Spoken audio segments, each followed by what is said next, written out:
আসসালামু আলাইকুম। আমরা ক্লাসিক্যাল মেকানিক্সের চতুর্থ অধ্যায়ের একটি প্রশ্ন দেখব। প্রশ্নটি আমরা আজকে যেটা সমাধান করব, এটা দুইটা প্রশ্ন আমাদের একত্রে কভার করবে।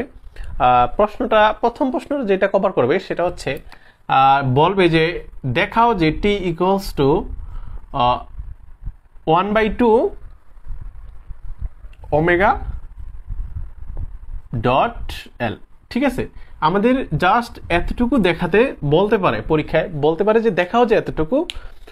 আর এইটা না বললে আরেকটা বলতে পারে কি, যে কোনো দৃঢ় বস্তুর গতিশক্তি, ঘূর্ণন গতিশক্তি ও জড়তার ভ্রামক ব্যাখ্যা কর। তাহলে কোনো দৃঢ় বস্তুর ঘূর্ণন গতিশক্তি এবং তার জড়তার ভ্রামক ব্যাখ্যা করতে হবে আমাদের। তো আমরা কি করতে পারি, আমরা মনে করতে পারি এই ডাস্টারটা এটা একটা দৃঢ় বস্তু। এখন এই ডাস্টারটা আমি এই এইখানে রেখে আমি কিন্তু অনেকভাবে ঘুরাইতে পারি না। এটা আমি এইভাবে ঘুরাইতে পারি, হ্যাঁ, অথবা এইভাবে ঘুরাইতে পারি, এইভাবে ঘুরাইতে পারি, আবার নিচের দিকেও দিতে পারি, তাহলে আবার এইভাবেও ঘুরাইতে পারি। তো অনেকভাবেই ঘুরানো যায়। তো আমরা জানি যে আমরা মূলত 3 ডাইমেনশনে থাকি, আমরা 3 ডাইমেনশনাল প্রাণী। বা আমাদের আশেপাশে যেই বস্তুগুলো আছে সেগুলো মূলত আমরা জানি যে ত্রিমাত্রিক বস্তু, মানে মেজরিটি আর কি। তো এই ত্রিমাত্রিক বস্তুর ক্ষেত্রে আমরা দেখছি যে ভেক্টরের 3টা উপাংশ মানে ভেঙে দিতে হয় এক্স ওয়াই জেড। তো এইটা আমরা মানে আজকে প্রশ্নের ভিতরে করব। তো এখন আমি যেটা বলতে চাচ্ছি যে এইটার যে ঘূর্ণন গতিশক্তি, এটা যখন ঘুরবে তখন ঘোরার ক্ষেত্রে তার ভিতরে যে একটা গতিশক্তি, অর্থাৎ গতি না থাকলে তো ঘুরবে না। আমার এই মার্কারটা আমি যদি এইভাবে ঘুরাইতে চাই, অবশ্যই ওর মধ্যে কি দিতে হয়েছে, আমাকে গতিশক্তি দিতে হয়েছে। ও শক্তি এনার্জি পায়, ও গতিশক্তি লাভ করছে, ফলে ও ঘুরতেছে, এই যে ঘুরতেছে। তাহলে ঘূর্ণন গতিশক্তি যখন এই জিনিসটা ঘুরবে, ঘোরার ক্ষেত্রে কিন্তু একটা কৌণিকের ব্যাপার চলে আসে। তাহলে কৌণিকের ব্যাপার কিন্তু এখানে আসবে প্রশ্নে। আচ্ছা, তাহলে ঘূর্ণন গতিশক্তিটা আমরা বের করব। দেন যেহেতু আমরা জানি যে গতিশক্তি টি ইকুয়ালস টু ½ mv², এটা কিন্তু আমরা জানি না।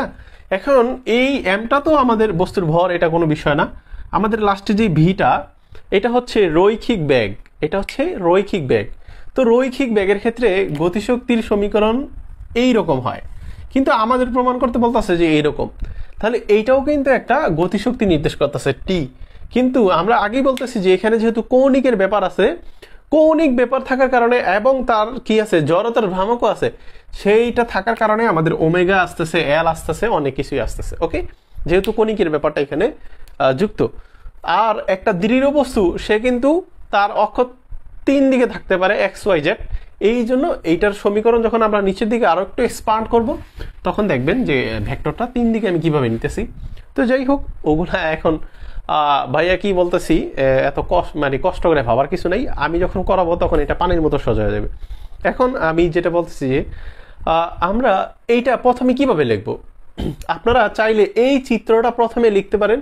এই চিত্রটা প্রথমে এঁকে দিয়ে এই চিত্র নিচ দিয়ে এই বাংলা লেখাটা লিখতে পারেন এক, অথবা এই বাংলা লেখাটা লেখার ডাইন পাশে আমি যেভাবে বোর্ডে রাখছি এইভাবেও চিত্রটা দিতে পারেন। ঠিক আছে, দুইভাবে দিলেই হবে আজকের চিত্রটা।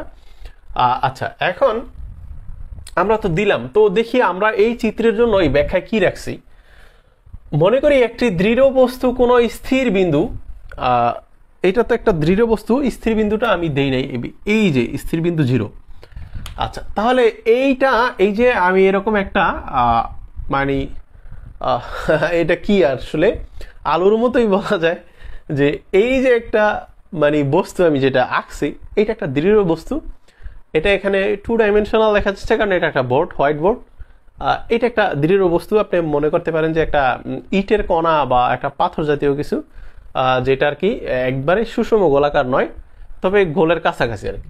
তো এইরকম বস্তুটা যদি আমি ঘুরাই, এভাবে ঘুরাই, তখন তাকে যদি আমি এইভাবে ঘুরাই, বিষয়টা খেয়াল করেন, আমি যদি মার্কারটাকে এইভাবে ঘুরাই, তাহলে এইভাবে যদি ঘুরাই, তাহলে আমার এই যে 2টা আঙ্গুল যে চাপ দিয়ে রাখছে ওর মাঝখানে, তাহলে অক্ষটা কিন্তু এইটা, আমার এই যে আঙ্গুলটা যেভাবে ধারা আছে এটা কিন্তু অক্ষ। তাহলে এই অক্ষের সাপেক্ষে এইভাবে করতেছে মার্কারটা, এই অক্ষের সাপেক্ষে এইভাবে করতেছে, জিনিসটা কিন্তু এরকম ভাবে এখানে দেওয়া। তাহলে এইটা কার সাপেক্ষে করতেছে, ধরেন আমার এই আঙ্গুল 2টা যেখানে চাপ দিয়ে রাখছে এইটা 0 বিন্দু, এইটার সাপেক্ষে এই মার্কারটা করতেছে। তাহলে এই জিরো বিন্দুর সাপেক্ষে আমরা এই বস্তুর যেই কোনো একটা পয়েন্টে আমরা নিলাম, সেই পয়েন্টের নাম আমার ইচ্ছা মতো আমি দিলাম কি, এইটার নাম দিলাম আই। ঠিক আছে, তোর এই নাম দিছি, যদিও এটার আকিকা দিতে পারি নাই, ও খুবই রাগ করছে। যাই হোক, রাগ করলে রাগ করুক, আমাদের কিছু করার নাই, আমাদের অঙ্ক দরকার। তো এখন আমরা ওকে আইতম কণা দিলাম, যেহেতু ওই পয়েন্টটা আমরা একটা অক্ষত বা একটা পয়েন্ট তো আমাকে ধরে নিতে হবে যে এই পয়েন্টের সাপেক্ষে আমি দেখব যে বস্তুর সমস্ত কণাগুলো কিভাবে করে নাকি। তাহলে একটা পয়েন্ট আমি ধরলাম। এখন এই যে আমি আমার যে হাতের যেই চাপ দেওয়া অংশটা জিরো যেটা বলতেছি এইখানে, এই জিরো থেকে যেই পয়েন্টটাকে আমি আইতম নাম দিছি, সেই পয়েন্টটা কতটুকু দূরত্ব, সেই পয়েন্টটা হচ্ছে আর আই পর্যন্ত দূরত্ব। I can? কারণ ওই যে যেহেতু ওর নাম আই দিছি, এই জন্য বলতেছি যে এখান থেকে আর পর্যন্ত দূরত্ব কার, আই কতম কণার, এই জন্য আর আই। আর যেহেতু এটা একটা, এই কণাটা যেহেতু এইটা অবস্থান নির্দেশ করে, এই জন্য আমি যেই দূরত্বের মাধ্যমে ওকে নির্ণয় করব সেটা হচ্ছে অবস্থান ভেক্টরের মাধ্যমে। ওকে, তাহলে এটা অবস্থান ভেক্টর আর নির্দেশ করতেছে। তাহলে আমরা আবার পড়ি বিষয়টা। মনে করি একটি দৃঢ় বস্তু কোনো স্থির বিন্দু জিরো হতে আইতম কণার অবস্থান ভেক্টর আর আই। ঠিক আছে, এতটুকু ক্লিয়ার? ওকে, উক্ত বস্তুটি, এই যে বস্তুটা, এটা জিরো বিন্দু দিয়ে এই যে এই জিরো বিন্দু দিয়ে অতিক্রান্ত অক্ষের সাপেক্ষে ঘূর্ণায়মান। এটা আমি আগেই বলে ফেলছি যে এই যে আমার হাত দুইটা যে চাপা দিয়ে রাখছি, এইটার সাপেক্ষে কিন্তু সে ঘূর্ণায়মান। আচ্ছা, এবং অক্ষ বরাবর একক ভেক্টর, এই যে আমি যে বলতেছি, এই যে আমার আঙুলটা যে উপরের দিকে, এইটা যে একটা ও অক্ষ আমি কল্পনা করতেছি, এই অক্ষ বরাবর যে একটা ভেক্টর আমি কল্পনা করতেছি, সেটা একক ভেক্টর। সেই একক ভেক্টরটা হচ্ছে কি, এন ক্যাপ। ঠিক আছে, কৌণিক বেগ ওমেগা হলে, তাহলে এইটা যে ঘুরতাছে, আমরা জানি যে কোনো কিছু ঘুরলে, কোনো একটা নির্দিষ্ট বিন্দুকে ঘুরলে সেখানে কৌণিক সরণ ঘটে, কৌণিক বেগ ঘটে নাকি। তাহলে সেই কৌণিক বেগটাই আমরা কি করতে নিলাম, ওমেগা নিলাম। তাহলে সিস্টেমের যে গতিশক্তিটা হবে, সিস্টেমের গতিশক্তিটা কি হবে, সিস্টেমের গতিশক্তিটা হবে T equals to half M V square. এটা তো গতিশক্তি, কিন্তু আমি কার জন্য নিতেছি গতিশক্তিটা, আইতম কণার জন্য। তাহলে আইটা আমার যেহেতু আইতম নিতেছি, তাহলে এম আই ভি আই নাকি। এখন আমি যে রৈখিক বেগটা নিছি, এই বেগটা তো একটা ভেক্টর রাশি, তাহলে আমাকে কি দিতে হবে, ওকে ভেক্টর দিতে হবে। এখন আমি এইটা কার জন্য করতেছি, আইতম কণার জন্য। এখন আইতম কণা কি এখানে একটা না, এখানে কিন্তু আইতম কণা অনেকগুলো। এটা কিন্তু আপনারা ক্লাসিক্যাল মেকানিক্স যারা পড়ছেন, অন্তত প্রথম অধ্যায় দ্বিতীয় অধ্যায় আমার ক্লাসগুলো পড়ছেন, তারা এগুলো এখন বলতেছেন ভাইয়া এগুলো এত এক্সপ্লেইন করার কি দরকার, আমরা তো এগুলো খুবই এক্সপার্ট এখন। তো যাই হোক, দিলাম। তো এখন যেহেতু এখানে আইতম কণা একটা নয়, অসংখ্য আইতম কণা সমন্বয়ে গঠিত, এই জন্য কি করতে হবে, আমাকে সামেশন দিতে হবে। এবং সামেশনের নিচে কি দিতে হবে, আমি কার সামেশনটা করছি, আই এর সামেশন করছি, তাহলে আই। ঠিক আছে, তো এতটুকু আশা করি আমি বুঝাইতে পারছি আপনাদের। এটাকে আমরা 1 নং সমীকরণ দিলাম। ঠিক আছে, এটা 1 নং সমীকরণ দিলাম। আমরা একটু লিখে দিই, যেখানে বিআই হলো আইতম কণার রৈখিক বেগ, একটু লিখে দিই, যেখানে ভিআই হলো আইতম কণার রৈখিক বেগ, রৈখিক বেগ। এগুলো কিন্তু ইন্টারমিডিয়েটে রৈখিক বেগ, কৌণিক বেগ এগুলো পরে আসছেন। তো ঠিক আছে, আমরা এইবার কি লিখবো, লিখতে পারি যে আমরা জানি, আমরা কি জানি আসলে, আমরা অনেক কিছুই জানি, আবার অনেক কিছু জানি না। আমরা জানি, আচ্ছা আমরা কি জানি, আমরা জানি যে রৈখিক বেগ আর কৌণিক বেগের যে সম্পর্কটা, সেটা হচ্ছে ওমেগা ক্রস আর। আচ্ছা দেখেন, তাহলে যেহেতু আইতম কণার জন্য নিতেছি, আর এর নিচে আই হবে। এখন এটা হচ্ছে কৌণিক বেগের সাথে রৈখিক বেগের সম্পর্ক, আপনারা এই ইন্টারমিডিয়েটের বই খুললেই দেখতে পারবেন। তো যাই হোক, আমরা বিষয়টা বলতেছি এরকম যে কোনো একটা কণার বেগ, কৌণিক বেগটা রৈখিক বেগের সমান তখনই হবে যখন কৌণিক বেগের সাথে ওই কণা কতটুকু নির্দিষ্ট ব্যাসার্ধ নিয়ে বজায় রেখে করতেছে, সেই ব্যাসার্ধের ক্রস গুণফল কি হবে, রৈখিক বেগের সমান হবে। কোনো কণার কৌণিক, আমি বলতেছি কোনো কণার কৌণিক বেগের সাথে ওই কণার যেই নির্দিষ্ট পরিমাণ ব্যাসার্ধ, তার ক্রস গুণফল কার সমান হবে, রৈখিক বেগের সমান হবে। ঠিক আছে, তো এটা হচ্ছে সম্পর্কটা, এটা আমরা জানি। এখন এটা যদি জানি তাহলে দেখেন আমরা কার মান বের করছি, ভিআই এর মান বের করছি ওমেগা ক্রস আর দিয়ে। তাহলে এই ভিআইটা কোন জায়গায় আছে, 1 নং এ ছিল, সেই 1 নং এর ভিআই এর পরিবর্তে আমি এই মানটা বসাবো। ঠিক আছে, তো আমরা বসাই, কিন্তু দেখেন এখানে স্কোয়ার আছে, এখানে বি একটার মান, তাহলে স্কোয়ারটাকে আগে কি করব, আমি সেপারেট করব। ঠিক আছে, তাহলে আমরা লিখতে পারি 1 নং হতে পাই 1 নং হতে পাই না। আচ্ছা, তাহলে 1 নং হতে কি পাবো, T equals to half summation I M I. এখানে আমি একটা লাইন বেশি করব, এর কারণ হচ্ছে যাতে আপনারা আরো বেশি ইজিলি বুঝতে পারতেছেন। দেখেন আমি কি করলাম, এইখানে মেবি ডট, হ্যাঁ ঠিক আছে। দেখেন এইখানে যেহেতু স্কোয়ার আছে তাই আমি কি করে দিছি, দুইটাকে গুণ করে সেপারেট করে দিস। আমরা কিন্তু জানি যে এক্স ইন্টু এক্স মানে কি এক্স স্কোয়ার, সেই কাজটাই এক্স স্কোয়ারকে আমরা ভেঙে দুইটা করে দিস, অর্থাৎ বি স্কোয়ারকে ভেঙে আমরা ভি করে দিস। এখন এইখান থেকে আমরা একটু নিচের দিকে যেতে চাই, এম আই। ঠিক আছে, এখন দেখেন ভিআই এর মান কিন্তু ওমেগা ক্রস আর। এখন এইখানে একটা প্রবলেম আছে, এখানে অনেক স্টুডেন্ট কি করে, তারা ভাবে যে যেহেতু ভিআই এর মান দোনোটার মধ্যেই কিন্তু এই ওমেগা ক্রস আর আই বসায় দেয়, কিন্তু দোনোটার মধ্যে বসাইলে আমরা যেইটা চাচ্ছি সেইটা কিন্তু পাবো না। আমাদের প্রশ্নে ছিল যে কোনো দৃঢ় বস্তুর গতিশক্তি, ঘূর্ণন গতিশক্তি আর জড়তার ভ্রামক ব্যাখ্যা করো, সেইটা। ঠিক আছে, তো এই জন্য আমাদের কি করতে হবে, আমাদের লাস্টেরটার সাথে জাস্ট এই মানটা, অর্থাৎ লাস্টেরটার ক্ষেত্রে এই মানটা ইউজ করতে হবে। এই প্রথমটার জন্য করবো না, আমরা এটা রাখবো। ঠিক আছে, যদিও দোনোটার মধ্যে বসানো যাবে, এখন বসানো গেলেই তো আমার এটা করতে হবে এরকম কিছু না, নাকি? আচ্ছা, তাহলে এখন আমরা একটা কাজ করি, এইখানে বিআইটা রেখে দেই, বিআই ডট ওমেগা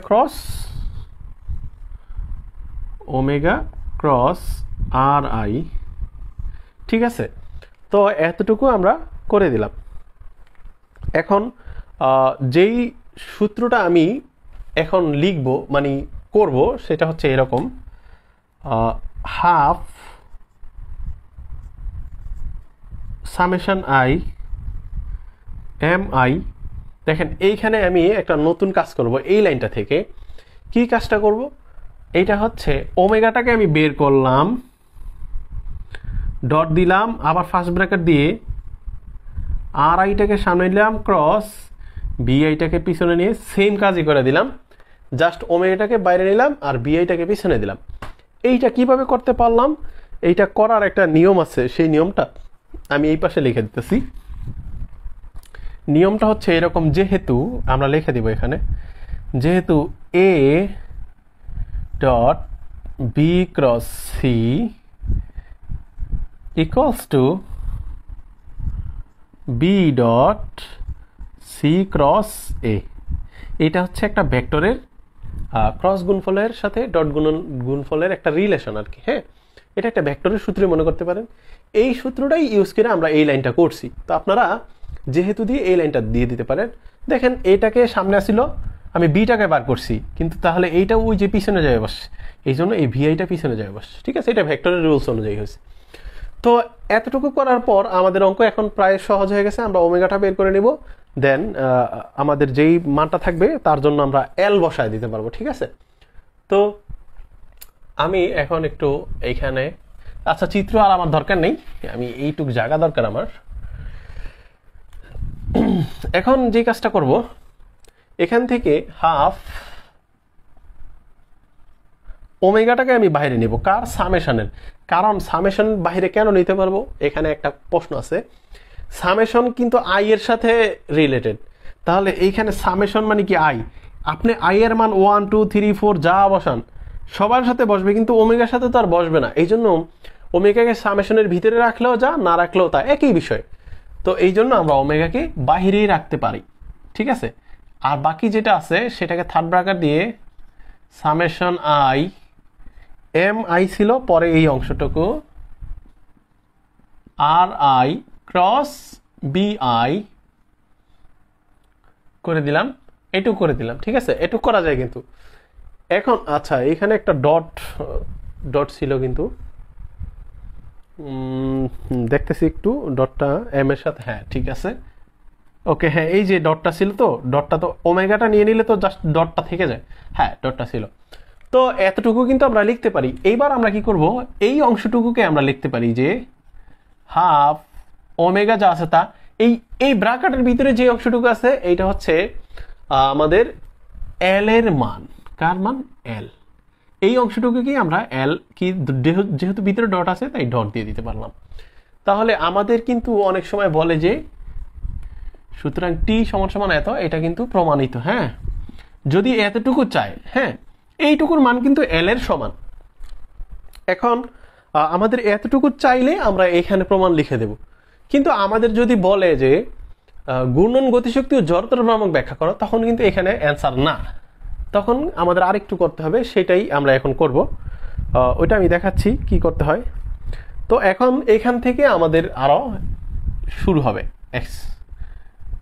তাহলে টি ইকুয়ালস টু হাফ, আচ্ছা ওমেগা আমি বলছিলাম যে কোন একটা এই যে দৃঢ় বস্তুটা যে ঘুরতেছে ওর ঘূর্ণনটা কিন্তু এক্স ওয়াই জেড তিনটা অক্ষ বরাবর হতে পারে না। তাহলে তিনটা অক্ষ বরাবর যদি হয় তাহলে আমরা ওকে কি, ওমেগাকে কি লিখতে পারি, omega X I plus J omega Y plus K omega Z. ঠিক আছে, আমরা কিন্তু এতটুকু লিখে দিতে পারি, হ্যাঁ এতটুকু লিখলাম। এখন এল এরটাও কিন্তু আমাদের কি আছে, আমাদের এইটা তিন দিকেই যাবে, তিনটা অক্ষ বরাবর। তাহলে এই ডটের ডট আমরা এখানে এল এরটা লিখে দিব। তাহলে আই, কারণ দেখেন তিনটা দিকে যদি আমি দিতে চাই ভেক্টরকে, অবশ্যই সেখানে একক ভেক্টর দিতে হবে, কারণ একক ভেক্টর না দিলে তো আমরা তিন দিকে দিতে পারলাম না বিষয়টা না। আচ্ছা তাহলে L X plus J L Y plus K L Z, ঠিক আছে, এটা হচ্ছে এল কে ভাঙলে এরকম হয়। আচ্ছা ঠিক আছে, তো এখন আমরা এরপরে কি করতে পারি, যেহেতু আমরা ওকে ভেঙে দিছি, এখন ওদের ডট গুণনফলটা করে দিতে পারি কিন্তু। তাহলে ডট গুণনফল করলে দেখেন আই এর সাথে আই, জে এর সাথে জে, কে এর সাথে কে গুণফলটা করব। তাহলে হাফ, আচ্ছা এইটুকু আর আমি যেহেতু করে ফেলছি এইটুকু আশা করি আপনারা খাতায় তুলে নিছেন এতক্ষণে। তো এখন তাহলে কি থাকে এখানে, ওমেগা এক্স, আচ্ছা omega X L X plus omega Y L Y plus omega Z L Z, এতটুকু থাকার কথা। কারণ এই আই আর আই গুণ করলে কি হয়, ডট গুণ করলে ওয়ান, এই জন্য এটার সাথে ওয়ান দিই নাই। এটা করলে ওয়ান হয়, ওয়ান দিই নাই। এটা গেলে ওয়ান হয়, ওয়ান দিই নাই। ওয়ান দিলেও চলে, না দিলেও চলে। এখন এতটুকু করার পর আমরা এটাকে 1 নং সমীকরণ দেব এখন, ঠিক আছে, 1 নং দিলাম। এবার আমরা জানি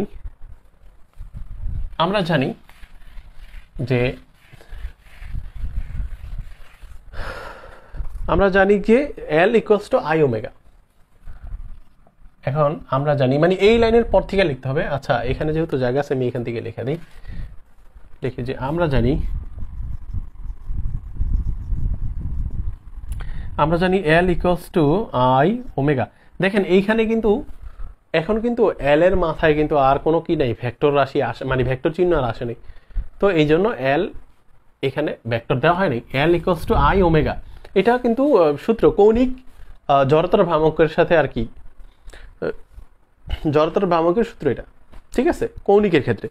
এখন আমরা এই যে এল সমান আই ওমেগা যেটা বসাইলাম, এইটা কিন্তু দেখেন আমরা কি করতে পারি, যেখানে এল আছে সেই জায়গায় কিন্তু আমি আই ওমেগাকে ইনপুট করে দিতে পারি। যখন আমি এল এক্স এর জায়গায় এই মানটাকে ইনপুট করব, তখন আই এক্স ওমেগা এক্স হবে। এল ওয়াই এর জায়গায় যখন এই মানটাকে ইনপুট করব, তখন আই ওয়াই ওমেগা ওয়াই হবে। অর্থাৎ যেই জায়গায় ইউজ করব সেটা নিচে ওই মান হবে। তাহলে আমরা একটা করি, তাহলে 1 নং হতে পাই। আচ্ছা 1 নং হতে পাইলে তাহলে কি করতে পারি, সুতরাং t equals to half omega X থাকলো আই এক্স ওমেগা এক্স, কারণ এল এর মান বসাবো এখন I X omega X, L এর মানটাকে আই ওমেগা দ্বারা রিপ্লেস করে দিলাম, পরে omega Y I Y omega Y. ঠিক আছে, যেহেতু একটা যেরকম হবে বাকিটা সবই সেম এরকমই হতে থাকবে।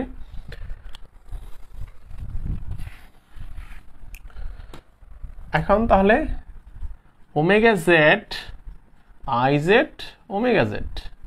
ঠিক আছে, ওকে, তাহলে এখন কি করা যায়, হাফ টি, এখান থেকে দেখেন ওমেগা এক্স ডবল করে আস, তাহলে I X omega square X plus I Y omega Y square plus I Z omega omega Z square, না ওমেগা জেড স্কোয়ার। তাহলে এই যে আমরা এটুকু করলাম, এতটুকু আই থিঙ্ক আমাদের অ্যান্সার, হ্যাঁ এতটুকুই আমাদের অ্যান্সার। আচ্ছা এটাকে আমরা 2 নং সমীকরণ দিয়ে দিই, 2 নং সমীকরণ। তাহলে আমরা বলতে পারি যে সমীকরণ 2 দৃঢ়বস্তুর ঘূর্ণন ও জড়তার ভ্রামকের সম্পর্ক প্রকাশ করে। তাহলে সমীকরণ 2 দৃঢ়